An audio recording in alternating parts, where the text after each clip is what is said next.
¿Qué tal, chicos y chicas? Continuamos con los Nidaria y aquí tenemos una clasificación, no la más actual, pero de las más usadas.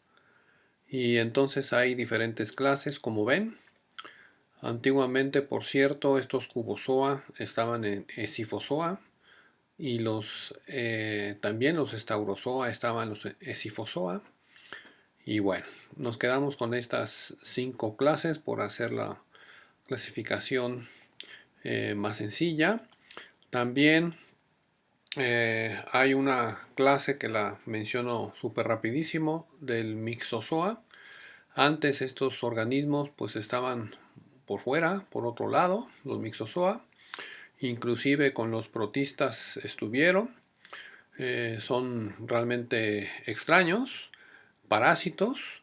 Y esta vida parásita, pues en general, y no solamente en este grupo, sino en varios grupos parásitos, hace que su estructura se vea simplificada en muchas ocasiones y entonces pues ya no se parecen a lo que fue el grupo original o del cual partieron como parásitos. Estos Mixozoa, que se pensaba pues ajenos a los Nidaria, o en este caso relativamente cercanos, aunque sea, hace aproximadamente 10 años pues se pusieron con los nidarios por aspectos moleculares. Y bueno, si yo les contara cuántos grupos han cambiado de sitio, solamente desde que yo tengo uso de memoria de todos estos grupos, que fue hace un poco de tiempo pues, pero no tanto. Y bueno, pues así es este asunto de la taxonomía y de la sistemática. Cuando yo estudiaba pensábamos que la biología molecular pues iba a resolver muchas dudas, porque en aquel entonces, aunque se hacía algo de biología molecular, pues en realidad era todavía muy poco. Y después pues ya se vino toda una revolución técnica que permitió con otras herramientas, con otros aparatos, pues hacer la biología molecular a otros niveles, a muchos organismos. Y eso ha sido muy bueno, pero no ha pues resuelto las cosas, al menos como yo lo pensaba, o como muchos pensábamos, ¿no? Que todo se iba a resolver. Pero bueno, ahí está el asunto de los Mixozoa, que se consideran como otra clase dentro de los Nidaria. Bien, vamos a empezar con la clase Hydrozoa. Y esta clase Hydrozoa es muy representativa de todos los nidarios. ¿Por qué? Bueno, tienen su fase medusa. Su fase medusa pues es libre nadadora. Y también tiene su fase pólipo, ¿sí? Una fase sésil. Aquí en esta porción que estoy señalando es donde se pega algún sustrato. Por cierto, que esto nos hace pensar o me hace platicarles que muchos organismos que son sésiles tienen una batalla prácticamente a veces encarnizada sobre los sustratos. Es decir, algún sustrato duro donde puedan ponerse, pues ahí es muy competido ese espacio y a veces pues en una sustrato adecuado pues pueden estar algunos organismos y sobre de esos organismos luego se ponen otros y así. Entonces, bueno, pues eso es un comentario un tanto aparte, pero bueno.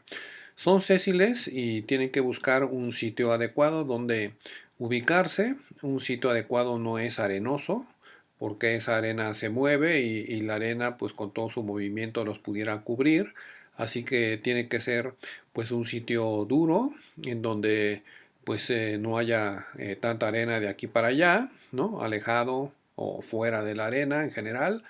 Y bueno, en general.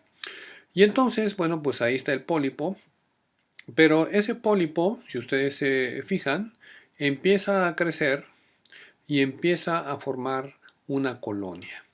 La fase pólipo entonces de los hidrozoarios en muchas ocasiones es una colonia. Aquí está una fotografía muy bonita, por cierto, de una colonia de los hidrosuarios.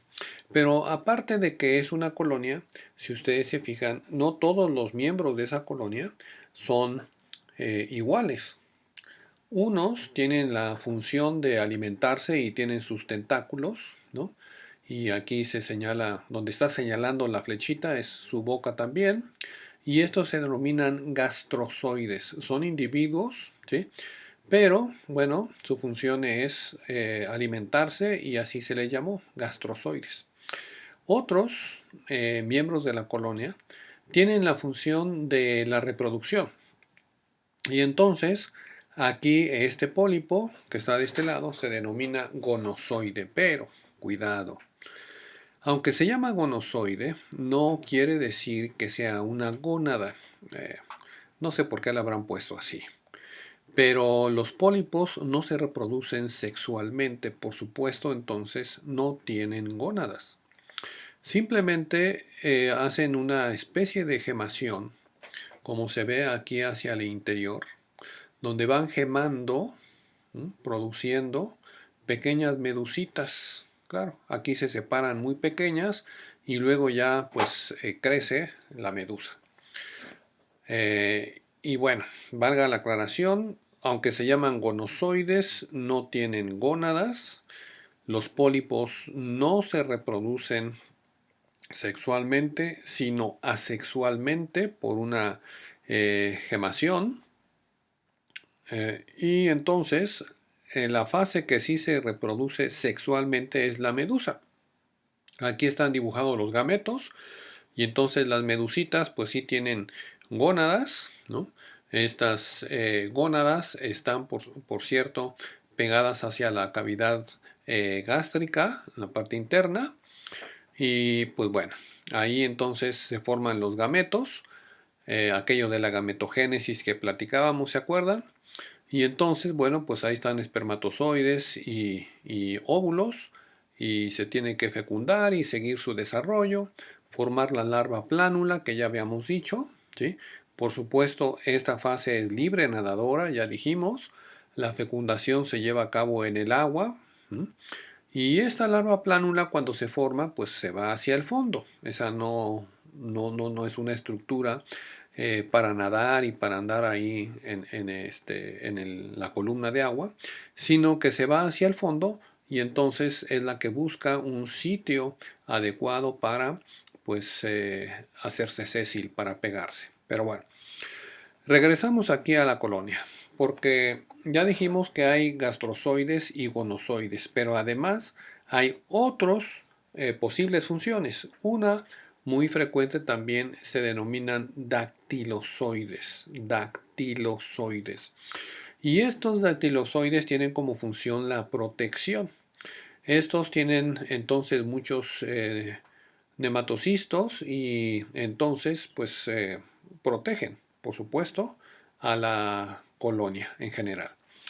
Una condición también que debemos de observar y creo que se ve claramente que aunque le estamos llamando una colonia, en realidad no se puede estar definiendo con toda claridad dónde termina y dónde empieza un organismo. Toda esta parte roja que se observa aquí en la fotografía es parte de una gran especie de cavidad digestiva. Miren cómo aquí está la cavidad digestiva, ¿no? De este gastrozoide, ¿sí? Pero esa se continúa, ¿sí? Con la cavidad digestiva de los demás. Por supuesto que eso sirve para que estos gastrozoides pues vayan alimentando a toda la colonia porque están unidos por esa vía.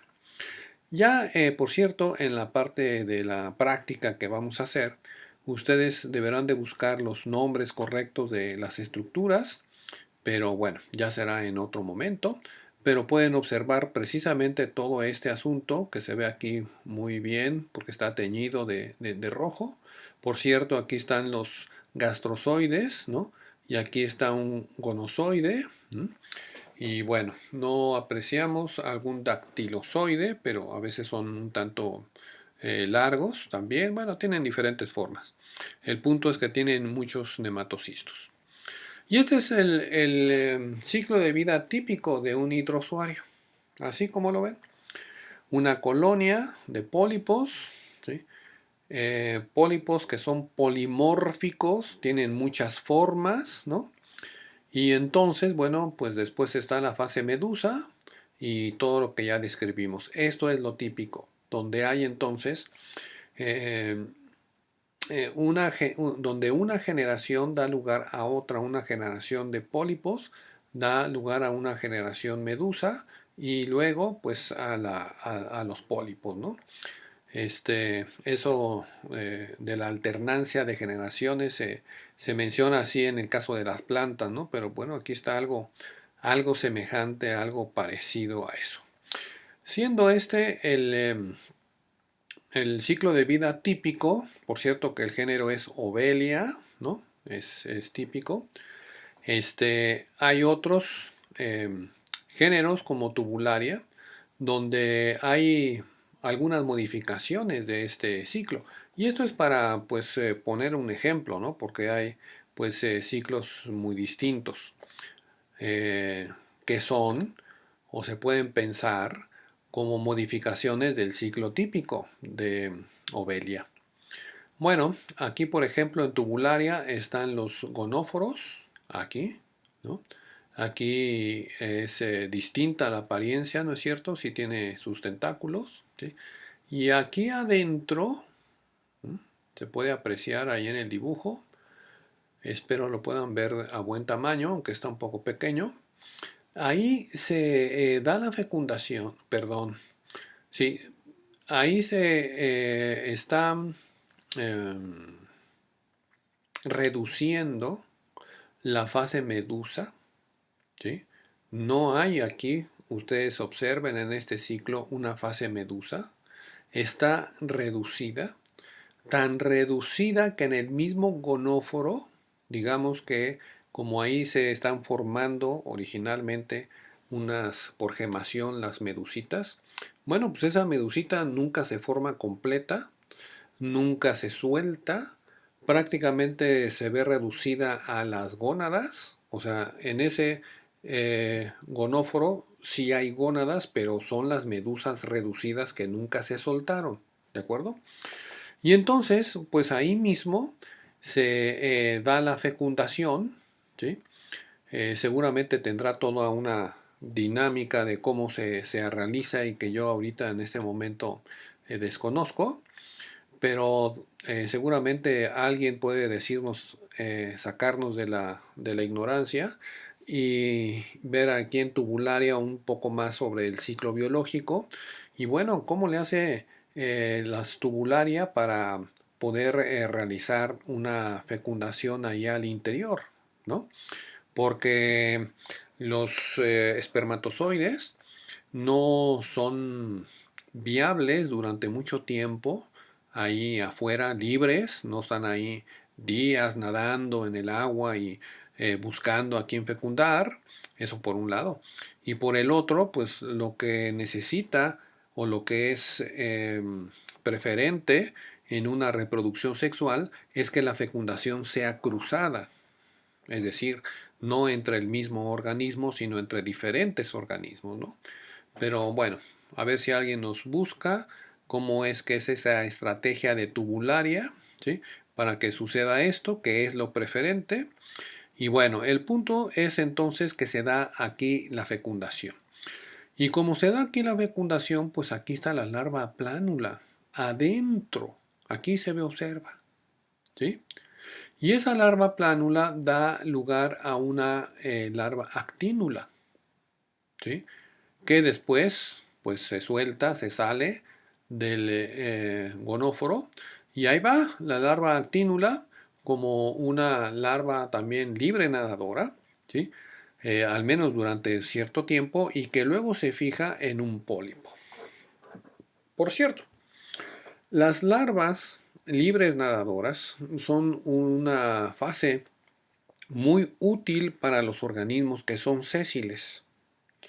Porque evidentemente un organismo sésil pues tiene limitada su poder de dispersión, tiene limitado su poder de dispersión. ¿Cómo se va a mover si es sésil? ¿Cómo es que esos organismos sésiles ocupan nuevos espacios? Se mueven a, ¿no? Otros espacios, a diferentes lugares, pues, ¿no? Bueno, pues se mueven a esos diferentes espacios en muchas ocasiones, en la mayoría de las ocasiones, porque tienen larvas que son libre nadadoras. Y así entonces, pues estos pólipos que están ahí pegados al sustrato, pues tienen la ayuda de esta larva que sí se puede mover o inclusive es movida por las corrientes, por supuesto. Acuérdense, bueno, no lo dijimos exactamente con estas palabras, pero pudieran haberse imaginado. El agua del mar pues está siempre móvil, a veces menos, a veces más, por supuesto, pero siempre se está moviendo. Y entonces, pues esta larva actínula, aunque no se pudiera mover mucho por sí misma, pues la corriente lo lleva a otro lado y tiene que encontrar un sitio en específico, perdón, un sitio adecuado, ¿sí? Con características específicas, más o menos como ya lo dije, para que pueda entonces fijarse al sustrato y luego convertirse en un pólipo y por supuesto convertirse después en una colonia. Por cierto que un riesgo que tienen las larvas libre nadadoras, planctónicas y que derivan con las corrientes marinas, un riesgo es que pues nunca lleguen a un lugar adecuado. ¿Qué tal si una corriente la saca de la plataforma continental? ¿Se acuerdan de todo esto? De el medio nerítico, espero recuerden ese nombre. Y entonces pues se van a la zona oceánica muy profunda y pues ahí está la pobre actinulita tratando de llegar al fondo y pues ¿cuál fondo? Ya no va a sobrevivir pues a profundidades tan amplias, ¿no? Supongo yo que habrá, claro, algunos hidrosuarios que vayan yendo a más profundidad. Por cierto que me doy cuenta que desconozco, bueno, soy un ignorante en muchas cosas, de cuál será la profundidad más amplia, más alta en donde estén los hidrosuarios. Pero igual alguien curioso nos puede investigar algo con ese respecto. Así que entonces, bueno, es un riesgo para todas las larvas que son planctónicas el que pues no lleguen a ningún lado y se mueran, por supuesto, porque no pueden llegar o no, a encontrar las condiciones adecuadas. Y entonces, bueno, inclusive, por cierto, también se da un fenómeno en algunas larvas de gigantismo, cuando estas pobres no encuentran por ningún lado donde establecerse y pues crecen y crecen y crecen y hay larvas entonces que andan por ahí y que no han encontrado ese sustrato adecuado y que pues crecen y bueno, se hacen muy grandes. Pero ahí está, el asunto especial de las larvas planctónicas que sirven para la dispersión de los individuos que son sésiles. Ok, así que ahí está Tubularia con un tipo de ciclo de vida distinto. Y luego está otro género, para otro ejemplo de ciclos de vida diferentes, que es el género Hydra. Las hidras son así pequeñas, bueno aquí no está el tamaño, pero podrán tener 1 o 2 centímetros de largo. Por cierto que algún ocioso, hace tiempo, por supuesto, agarró una de las hidras y pues por aquí arriba está la boca y entonces con una aguja y un hilo, con ese hilo con su nudito en la parte como si fuera a coser, ¿no? Coser la ropa. Y entonces, bueno, pues metió la aguja y la sacó por la boca y pues ahí venía el hilo atrás de la aguja y como aquí se atoró, porque tenía el nudo, ese hilo, pues fue jalando la parte posterior de la hidra y logró voltear casi como si fuera guante, casi, a la hidra. Y resulta ser que, bueno, pues esas hidras volteadas eh, pueden recuperar su forma original, ¿no? Eso quiere decir que las células se mueven todavía, no están completamente, como en el caso de otros tejidos de animales, completamente ya pegadas, ¿sí? Y pues bueno, ahí está esa anécdota de este ocioso, que nos da también la idea de que esos tejidos en las hidras pues, y en los nidarios en general, ¿sí? Todavía no están en el desarrollo tal como otros organismos animales. Inclusive muchas de las funciones de los nidarios no se llevan a cabo por tejidos u órganos específicos. ¿Se acuerdan que ya mencionamos que son apenas dos capas celulares las que tienen los nidarios, ¿cierto? Las que van hacia el ectodermo, ¿no? Las que van hacia esa epidermis y las que van hacia adentro, los que derivan del endodermo y que forman a la endodermis, ¿no? Y entonces, en esas dos capas celulares, pues se realizan todas las funciones, todas. Y no hay un tejido muscular como en otros animales, recordarán, ¿no? Sino que las células son epitelio musculares y las células, pues un tanto más diferenciadas son las neuronas, que por cierto, esas neuronas no forman nervios, forman una red, ¿sí? de neuronas, en donde los impulsos no solamente van en una sola dirección como nuestros nervios y en nuestras neuronas, en donde el impulso ocurre en una sola dirección, sino que puede ir esos impulsos en ambas direcciones, de un lado para otro, ¿no? Y bueno, pues aparte no tienen, como ustedes habrán visto, órganos excretores, ni tienen órganos respiratorios, y ya habíamos mencionado, por cierto, que no lo necesitan pues porque simplemente todas sus células están en contacto con el agua, ¿no? Todas. Así que pues excretan directamente hacia el agua y respiran directamente del agua sin mayor problema. No tienen un sistema circulatorio, evidentemente, porque pues ¿para qué? ¿No? Si nada más están esas dos capas de células y sus funciones, lo que necesiten, lo toman pues del agua, ¿no? O lo excretan al agua.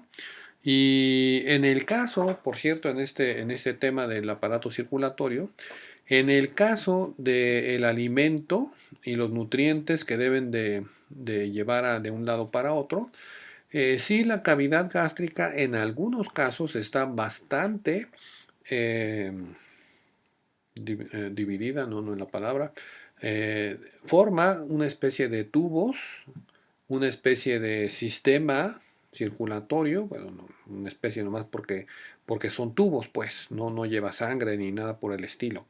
Y entonces,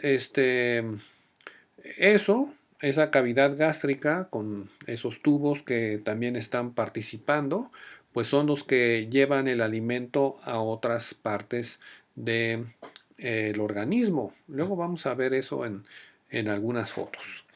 En el caso de la hidra, la cavidad gástrica es muy amplia, ¿no? Incluyendo ahí adentro de los tentáculos y no hay problema alguno de que el alimento pase hacia todas las células, ¿verdad? Eh, las células que están hacia afuera, de cualquier manera, se alimentan por una difusión que hay, ¿no? Entre las células, por cierto que no mencionamos eso en otra ocasión, pero bueno, entre las células hay un líquido que se llama líquido tisular y que ustedes habrán observado alguna vez cuando cortan por accidente su piel, por ejemplo, con una hoja, eso supongo que nos ha pasado a todos, y se hace un corte muy fino, muy finito, apenas en la epidermis y no nos sale sangre, porque la epidermis no tiene vasos sanguíneos, son unas, mm, si mal no recuerdo, 7 capas celulares aproximadamente, y no tienen vasos sanguíneos, los vasos sanguíneos están hasta la dermis, más adentro. Así que entonces, bueno, se cortan esa epidermis, lo más superficial. Se puede ver que hasta se separa un poquito ahí la epidermis, ¿no? Y de esa epidermis sale, bueno, eh, en la zona del corte, sale un líquido. Se forman como gotitas de agua, inclusive a veces se observa. Y bueno, eso es el líquido tisular. Ese líquido es el que lleva pues ya el oxígeno y los nutrientes directamente a cada célula, porque ahí, repito, no llega la sangre, ¿no? Entonces, pues las células pues no tienen que estar en contacto con la cavidad gástrica para que les llegue el alimento. ¿Por qué? Pues porque hay también un líquido entre esos tejidos en general y por una difusión se mueven los nutrientes, ¿no? Entre una capa y otra y pues ya les llega el nutriente sin mayor problema. Pero bueno, vayamos al ciclo de vida de estas hidras. Fíjense, en todo el ciclo de vida solamente se ven hidras, ¿no? Sí sucede que esa hidra, que es un pólipo, puede hacer una gran gemación, ¿no? Y de aquí se separa otra hidra, así que por gemaciones se van haciendo más hidras y más hidras. Por cierto, que estas hidras pueden hacerse una plaga en algunos cultivos. Supongamos que están cultivando algunos peces, que están cultivando crustáceos, camarones, algo, y si les cae una hidra, luego hay un montón, miles de hidras, se hacen una plaga y un problema, ¿no? ¿Por qué? Pues porque se van separando fácilmente de una, se van haciendo muchas, y bueno, esto ocurre en los pólipos, una gemación, ¿no? Pero también en estas hidras salen gónadas. Y estas gónadas también se supone son reminiscencias de la fase medusa. No hay fase medusa, está reducida solamente a las gónadas. Y entonces las gemaciones que deberían de dar, de producir medusas, pues solamente forman gónadas. Y entonces aquí la medusa estaría reducida a las gónadas que nunca se separan pues de eh, el pólipo. Y entonces, bueno, pues entre las diferentes gónadas, pues tiene que darse la em, reproducción, ¿sí? Pero una reproducción en donde hay un embrión encapsulado, ¿sí? Y a partir de ese embrión encapsulado se forma, pues nuevamente una hidra, ¿no? Aquí una hidra entonces solamente puede llevar a cabo a veces pues una ciclo asexual, ¿no? Por gemaciones o puede estar hacia el ciclo sexual, ¿verdad? Con las gónadas y todo esto. Bueno, así que bueno, pues el ciclo de los hidrosuarios llega a ser diferente al ciclo típico que vimos en Ovelia. Miren lo que está aquí. Aquí hay entonces diferentes pólipos de hidrosuarios. Llegó tarde esta diapositiva. Y bueno, están los gastrozoides, ¿sí? Están los gonozoides, ¿sí? Y en general son los nombres de las diferentes porciones, más bien. No veo ningún dactilozoide, pero bueno, todo este tubo que va por dentro es el senosarco, ¿sí? La estructura que está hacia afuera es el perisarco, ¿sí? Esta especie de tallito, pues es el hidrocaule y hay unas partes que se fijan al sustrato como si fueran raíces y le llaman hidrorriza. Y bueno, ya les ayudé un poco en la práctica, que era el asunto de buscar los nombres. Vamos a ver. Y algunos son tecados y otros atecados. Vean estos tecados, como aquí en la porción ya no del senosarco, sino hacia la otra parte de los pólipos, el extremo de los pólipos, pues están con una cubierta o teca, ¿sí? Y aquí están vean aquí, sin esa teca, ¿ok? Perdón. Aquí están un ejemplo de atecados. Ujú. Aquí se observa, no hay esa teca. Y así en Ovelia, pues son tecados, ¿sí? Y aquí se observa, ¿no? Que va cubriéndose todo el cuerpo, casi todo el pólipo, claro, a excepción luego eh, de una parte ahí de los tentáculos, que está fuera pues de la teca, pero en general, ¿no? Bueno, así que esos son una parte de los hidrosuarios, ejemplos de hidrosuarios. Estos sifonóforos que estamos viendo es un grupo de hidrosuarios, pero resulta que estos sifonóforos son planctónicos. Y pues aquí está la colonia flotando. Ujú. Y aquí se verían diferentes tipos de esos de pólipos de esa colonia.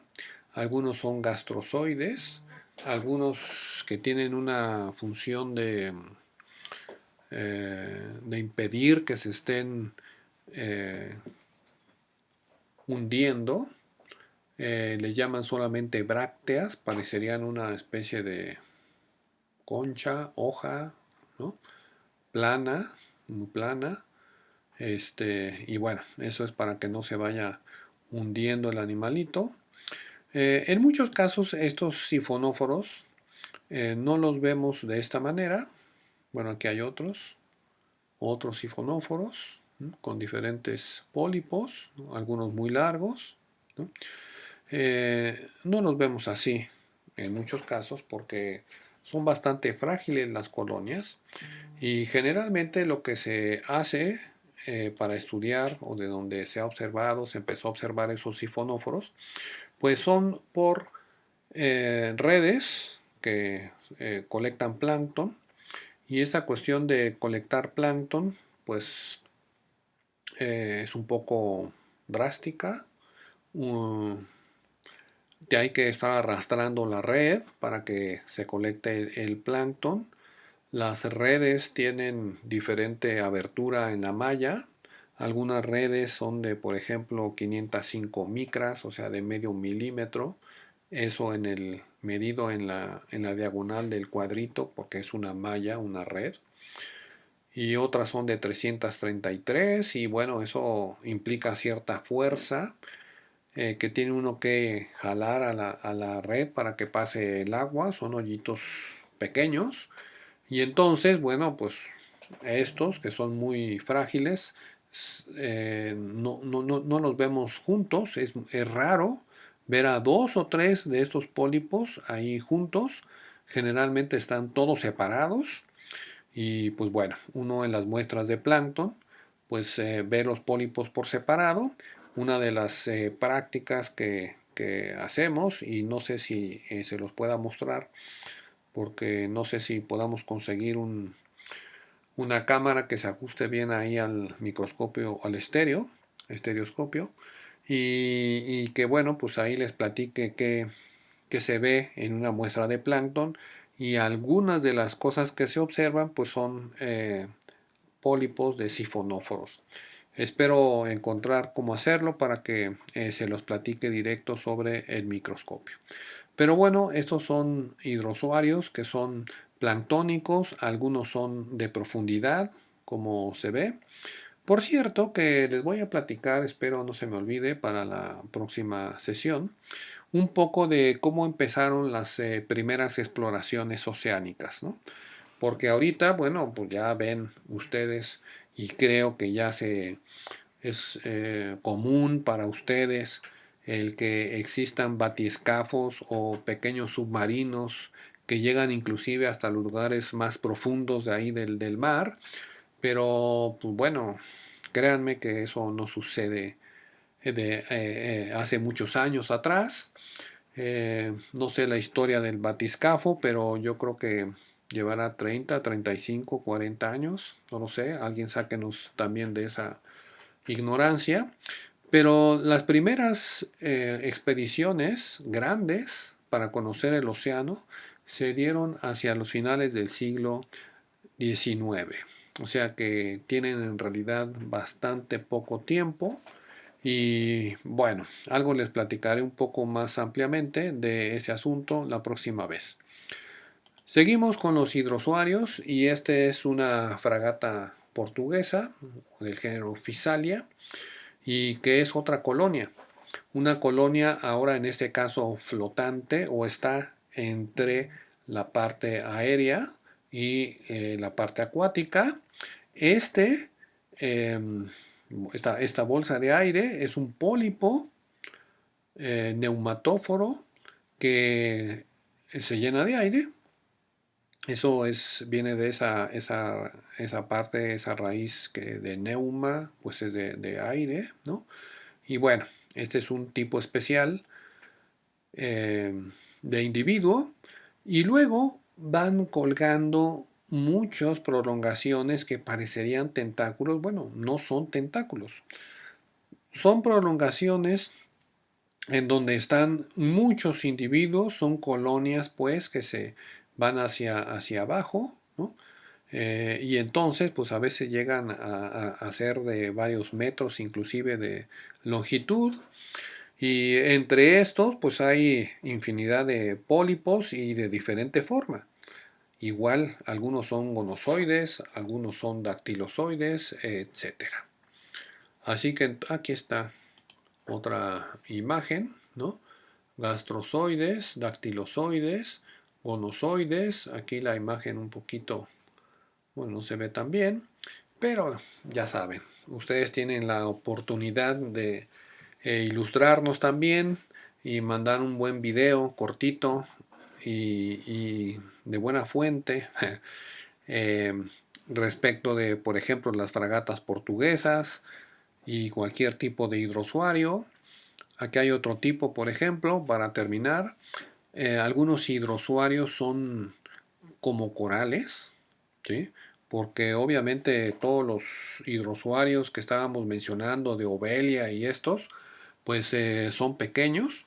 De hecho, tratamos en las salidas de campo, cuando existían esas salidas de campo, en épocas pasadas y parecen muy remotas, pero bueno, ya volverán, que buscábamos esos hidrosuarios, Obelia, o del tipo de Obelia me refiero, allí en el mar, porque luego se les gusta la madera y parecen unas pequeñas plumas, ¿sí?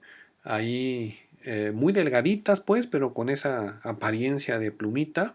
Hay que fijarse con detenimiento porque también son un tanto transparentes. Y entonces, pues no sé, de 3 4 centímetros que puede tener de longitud la plumita o menos, la colonia, pues. Y entonces, bueno, pues estos son colonias, no sé, pequeñas, ¿no? Frágiles, ¿no? Muy delgaditas. Y estos, de este género, Milépora, que también le llaman coral de fuego, pues tiene toda una apariencia diferente, ¿no? Bastante más gruesos. Y también alguien ilústrenos sobre el coral de fuego, sobre su estructura y sobre su importancia. Coral de fuego es por lo que siente uno cuando toca este coral, ¿no? Siente una quemadura bastante interesante, importante. Un día una chica ahí en una práctica de campo, qué bueno que no salen a prácticas de campo para que no les pasen esas cosas, pero bueno, una chica me dice, por aquí anda una medusa o algo así por el estilo, y yo antes de que dijera dónde, y siento la medusa, ya ni me acuerdo por dónde, pero bueno, un brazo, no sé en dónde. Y lo que sí me acuerdo es que son unos 30 segundos que no sabe uno si reír, llorar, brincar o qué hacer, pero bueno, como todo, se termina en algún momento y listo. Hubo otra ocasión en donde ahí en la práctica que hacemos en Veracruz, en la laguna costera, había bastantes medusitas. Esas no, la verdad no dolían tanto para nada. Y entonces, pues ahí estaban las medusas y íbamos a meter un aparato para medir el oxígeno, la temperatura y todo esto. Y pues claro, yo le dije a los muchachos que quién se iba a meter. Y pues ninguno quiso. Una chica les dijo que, déjenme acordar, pues que solamente se necesitaba ser un poquito hombrecito para meterse, así en otras palabras, ¿no?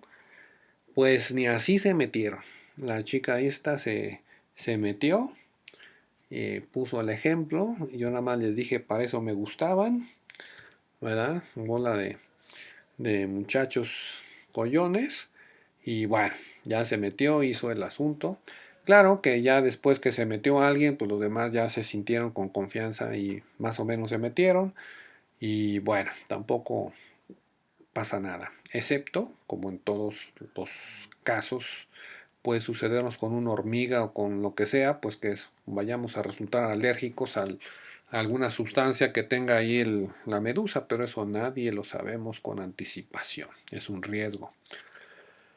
Ah, y por último, estos fotografía son hidrosuarios dulceacuícolas.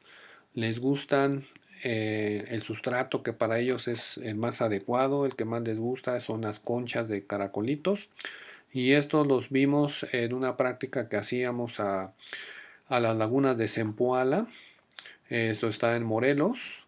Pero bueno, después de ver muchos hombres armados, decidí no regresar a Morelos. En fin, pero de una de esas prácticas, aquí están esta fotografía sobre los caracoles, la concha de los caracolitos. Yo creo que toda la colonia tendría, yo creo que ni un centímetro de largo, ¿no?